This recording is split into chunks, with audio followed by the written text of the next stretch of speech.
What is going on, guys? JD from New York here, and this is your Monday Night Raw review for October 5th, 2015.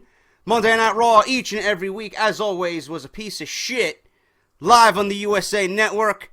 Live tonight from the TD Gardens in Boston, Massachusetts.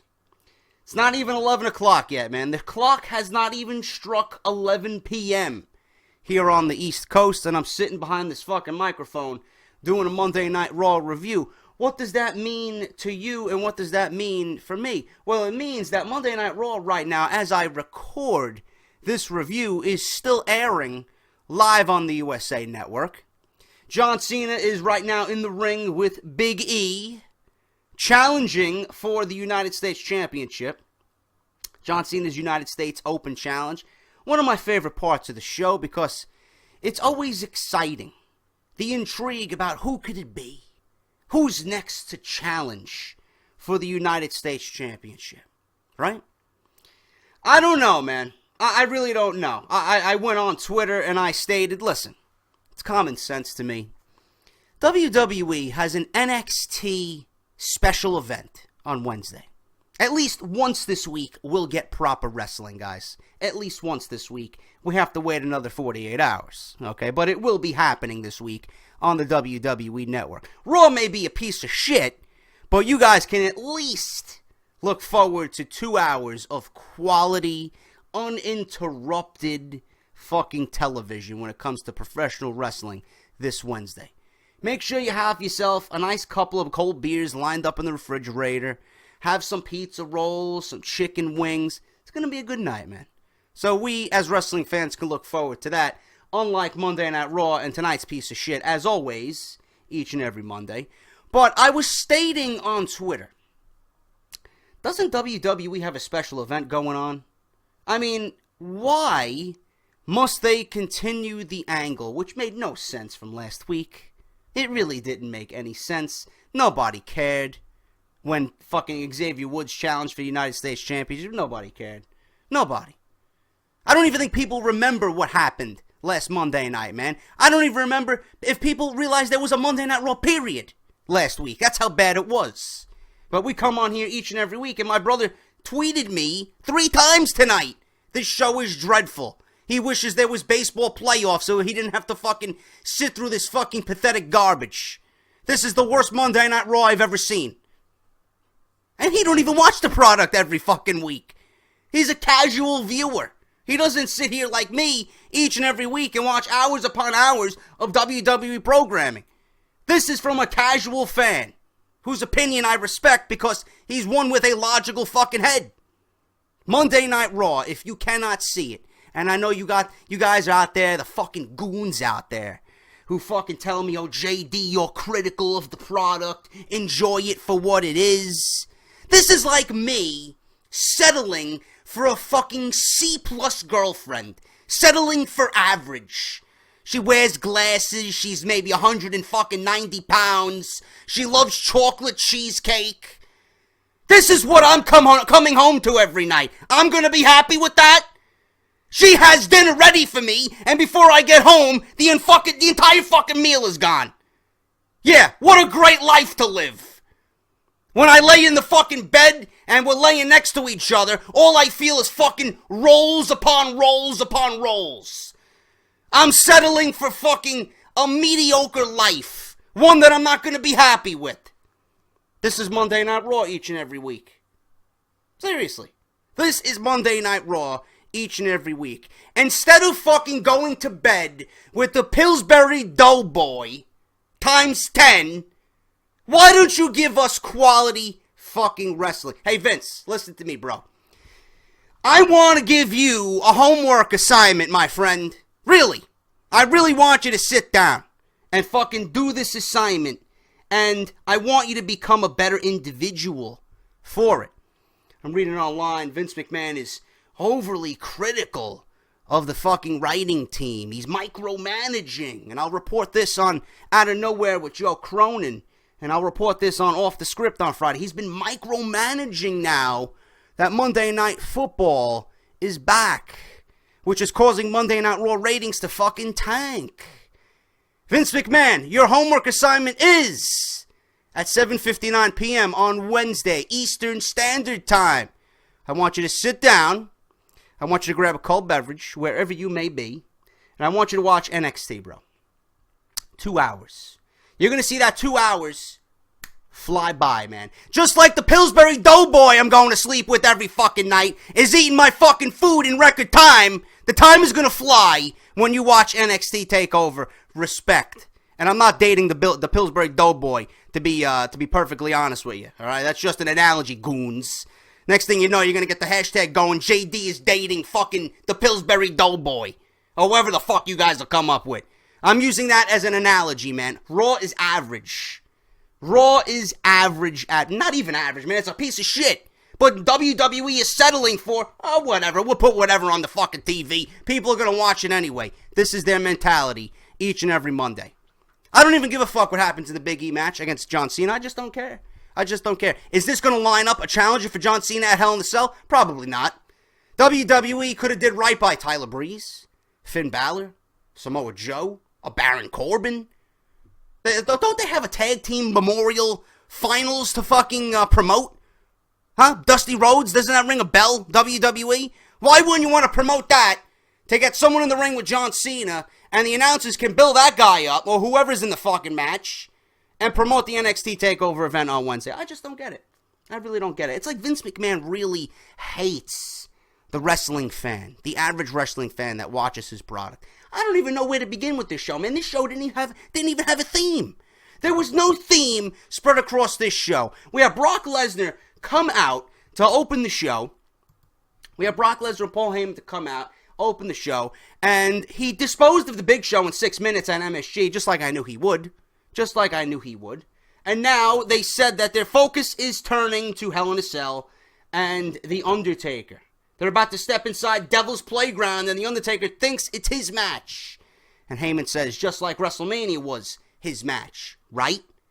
So after a video of the streak being broken, Heyman shows us The Undertaker tapping out and being forced to cheat to defeat Brock Lesnar at SummerSlam. Heyman gets serious to say that only one of them is going to walk out of the Hell in the Cell as a winner.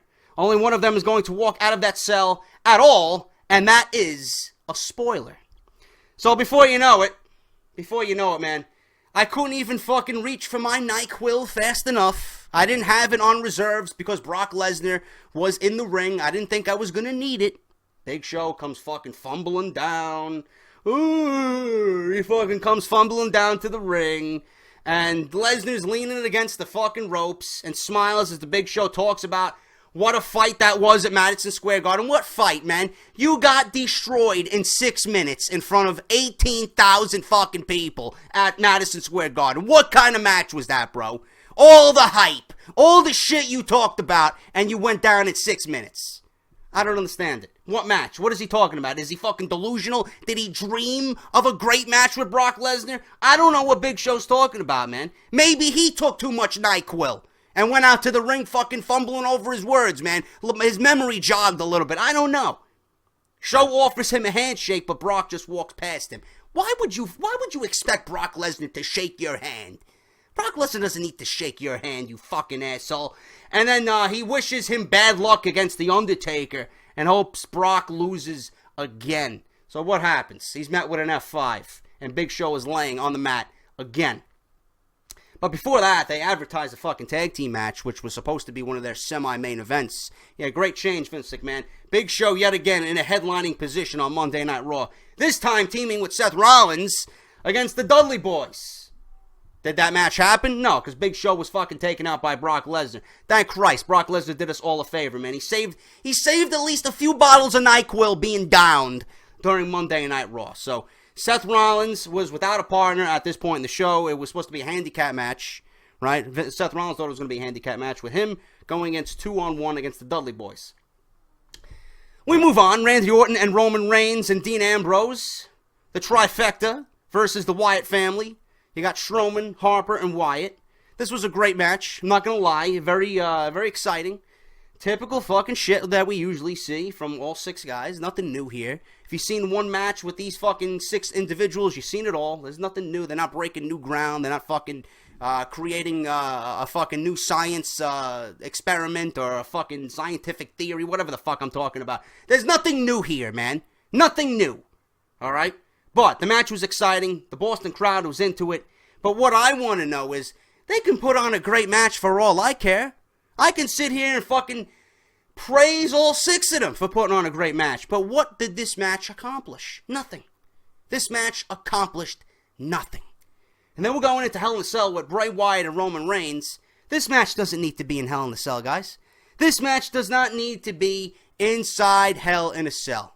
All right? I'm not going to complain about watching them in Hell in a Cell, but you're overplaying the theme of Hell in a Cell. You needed one match to be in Hell in a Cell. And that one match is probably the biggest match that you're having this year on WWE pay-per-view. Why would you want to do anything at all to take away from that match? There only needs to be one cell. And that's reserved for The Undertaker and Brock Lesnar. Bray Wyatt and Bray Wyatt and Roman Reigns don't need to be inside the cell. Period. They could have made it a fucking a hardcore match, a steel cage match. Something, man. Something else but a Hell in a Cell. Unless they do something or got something planned that's going to be fucking out of this world, unexpected. I don't see the point in having this match inside Hell in a Cell. So this match ended. Roman Reigns, Dean Ambrose, and Randy Orton beat the Wyatt family. Spear to Harper at the end. Very good match. I just don't know why the fuck they're fighting. I don't know what this accomplished. In 1554, that match lasted. The Shield with Randy Orton, I should say, beat the Wyatt family. Neville versus Sheamus. Yes, King Barrett was on commentary. This match lasted about 30 seconds. Neville took a bro kick, and that was the match. The man that creative forgot. Neville, the longest reigning NXT champion of all time. That's a great fucking asterisk you got on your resume, bro. The longest reigning NXT champion of all time. Gave us fucking great matches with the likes of Bo Dallas, Kevin Owens, Finn Balor, Sami Zayn down in NXT, right? Now, look at him. He's on Monday Night Raw, fighting Sheamus on Monday night, and losing to a bro kick in 30 seconds. Was Heath Slater on vacation? Was Zack Ryder drinking a Long Island iced tea out in Long Island? I don't know, man. I really don't understand why this match needed to happen. You couldn't find anybody else to put in Neville's position? Seriously? What happened to El Torito, man? Is he still employed? I don't get it. Neville is going nowhere and nowhere fast. There's your longest reigning NXT champion of all time, man. Loses in 32, the exact time, 32 seconds to a fucking bro kick. What did this accomplish? It buried Neville beyond belief. It did nothing to Sheamus. It did nothing to Sheamus. Seriously, and I'll talk about Sheamus in a little bit as we get on to another match that was announced at Hell in a Cell. I'll talk about that as, here we go, in my notes. Corporate Kane comes out. And now volunteers to be partners with Seth Rollins. That Big Show is not going to be able to work tonight due to the attack by Brock Lesnar. That's great. That's great, man. Big Show is replaced with Kane. They go two peas in a pod. Two peas in a pod with WWE. If you're not going to have Big Show, you're going to have Kane. If you're not going to have Kane, you're going to give us the Big Show. Who's next? You're going to bring back the Great Khali to start dancing in the main event? I don't get it. I really don't understand why this match even happened. Really, this did nothing. This did nothing. Stephanie could have came out and announced that this match was happening at Hell in a Cell, and I would have been happy with that. That's it. Instead, we had to see Kane and Seth Rollins against the Dudley Boys. The crowd was fucking dead silent. The crowd didn't seem to give a shit about it. Sounded like a fucking TNA crowd at the Impact Zone in Orlando on a Thursday night. That's how fucking dead they were. This show, it's just awful, man. Like I said, it had no theme. There was no theme to this show whatsoever. All right? So, that match happened, and then we get announced that Seth Rollins is defending against Kane, the WWE Championship. Stephanie said that if Corporate Kane loses, or the Big Red Monster Kane loses, that Corporate Kane, as if they're two separate individuals, that Corporate Kane will be out of a job. So what does this mean? What does this mean to me? First thing I thought of was this. I'm going to run it by you. Seth Rollins versus Kane at Hell in a Cell for the WWE Championship. Big Red Monster Kane, right? Big Red Monster Kane is going to do everything he can to keep Corporate Kane's job intact. Corporate Kane, can you imagine this? Corporate Kane winning the WWE Championship for just a couple of seconds and then having Sheamus cash in so Corporate Kane keeps his job. Can you imagine that? Can you imagine that? I'm just throwing that out there for you guys. I would not be surprised if that happened. Seriously. I would not be surprised if that happened. And if it does happen, please, I will buy stock in NyQuil. Because the ratings are terrible right now. Right? I've been praising WWE that I want ones because their show is so awful. That's the only reason, that's the only way we're going to get anything accomplished on Monday Night Raw is if we get ones in the ratings. If you give Sheamus the fucking title, I guarantee it, we will see ones in the ratings. That is not the answer. The product is fucking terrible right now. You're going to give this title to Sheamus? Seriously? Do you want things to get fucking the worst it's ever been? Give the title to Sheamus. Someone nobody fucking cares about. And I love Sheamus, man. Sheamus is a fucking beast. Sheamus can give you a quality fucking match, but he is not a WWE champion. He should not even have the briefcase to begin with. This is going to happen, and if it does happen, you know where you heard it first. Ryback cuts a promo on Kevin Owens. Feed me more, please. Somebody feed Ryback a new scriptwriter, because it was fucking terrible. Absolutely terrible. Natalya versus Paige. Nobody fucking cares. Natty beat Paige with the sharpshooter in about 6 minutes. Again, nobody fucking cares. Kevin Owens versus Sin Cara. Kevin Owens beats Sin Cara with a pop-up powerbomb at 2:36. Owens loads up the apron bomb on Kalisto, but Ryback runs down to make the save, sending Owens bailing into the fucking audience. Owens running like a coward. Yeah, fight Owens, fight. Yeah, great job at marketing there, WWE. Fight Owens, fight. Yet he's running away from Ryback. Great job there, WWE. Great job at building Kevin Owens to be another chicken shit heel coward. That's exactly what I want to see. Instead of putting the belt on him and having him fucking fight and be a real champion, you're having him run from Ryback. Did he run off with Ryback's barbecue sauce? I don't understand. Why is Kevin Owens running away from a fight, bro? I mean, you're gonna build him up the same way you built up Seth Rollins as a fucking pussy? I don't get who scripts this shit. I really don't. It's just mind-boggling to me, the things that I see. It's just fucking retarded. New Day comes up to Stephanie in the back and threatens to send them somewhere that makes Suplex City look like Disneyland. And they announced that New Day versus the Dudleys will be in Hell in a Cell. I figured they'd add some type of stipulation, but we got a couple of weeks, maybe they will. But right now, it's just a standard 2-on-2 tag team match at Hell in a Cell for the tag team championships. Kane and Seth Rollins versus the Dudley Boys. Like I said, nobody fucking cares. Dudley Boys beat Rollins and Kane via disqualification when Rollins, I should say, kicked a table in the Dudleys' faces at 13:45. In the end of it all, Rollins laid out Kane, and then Kane sat up, chokeslammed him through a table. Same old shit. Kane held up the title, did his fucking fiery fucking shit, and that was that. Nobody cares. Team Bad versus the Bellas. Nobody fucking cares, man. Cancer to my ears is what I said on Twitter, man. Cancer to my ears. Everything that they said was scripted garbage. The only one that I wanted to hear from, and they didn't give her adequate enough time, was Sasha Banks, being that she's from Boston. They didn't give her enough time, and they didn't. People were chanting her name, but she ended up getting the victory tonight. Good thing, because she's going into a great match with Bayley at NXT TakeOver Respect. Team Bad beat Team Bella. Bank statement to Alicia Fox at 11:48. I can't stand the Divas talking, man. Please, someone buy me a bunch of fucking cotton swabs so I could just fucking jam-pack my ear. I can't stand it. I can't stand it. Or either that or fucking pull a Vader on me and rip my ear off in a steel cage. Both ears, please. Please, I can't stand when the Divas talk, man. It's scripted fucking garbage. It sounds like a fucking 6-year-old female, 6-year-old child, girl in kindergarten is fucking scripting their promos, man. That's how fucking terrible it is. Some catty, petty bullshit that makes them sound just fucking irritating to one's ears. I can't stand it. Cannot stand it.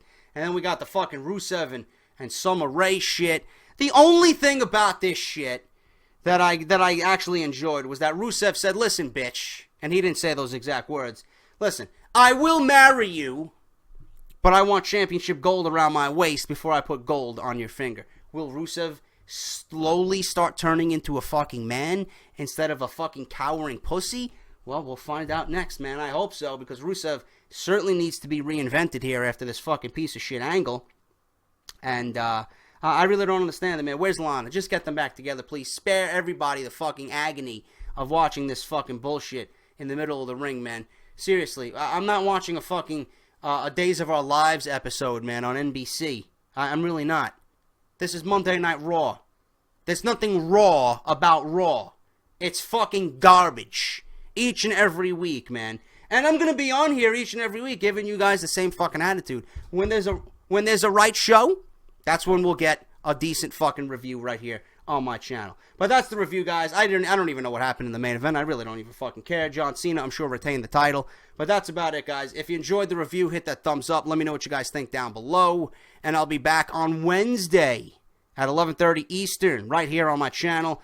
11:30 on Wednesday night with Joe Cronin and Out of Nowhere, episode number 2, man. This is JD. I'll be back on Wednesday and then Friday, as always, for Off the Script. Hope you enjoyed it. Hit that thumbs up. Leave me a comment. And I'll see you guys next week for more wrestling news, guys. Thank you for watching.